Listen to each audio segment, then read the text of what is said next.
वंशाच्या दिव्याला ज्योती मिळेना म्हणून वंशाचे दिवे व्यसनदीन होत आहेत का?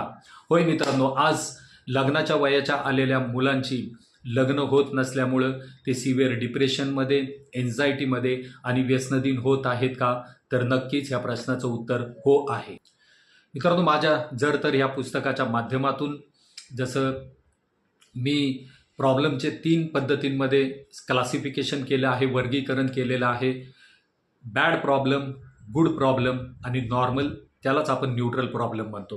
व्यक्तीला प्रत्येक वेळेस आपला न्यूट्रल प्रॉब्लेम हा गुड और बॅड प्रॉब्लेममध्ये कन्वर्ट करायची संधी असते. प्रॉब्लेम सॉल्विंग स्किल ही डिफरंट आहे. माझ्या जर तर पुस्तकामध्ये प्रॉब्लेम अंडरस्टँडिंग स्किल असल्यानंतर तुम्ही लाईफ इज विदाऊट प्रॉब्लेम शक्यच नाही आहे. मग जर का प्रॉब्लेम आहे तर त्याला आपल्याला संधी आहे तो गुड और बॅड प्रॉब्लेममध्ये कन्वर्ट करायची.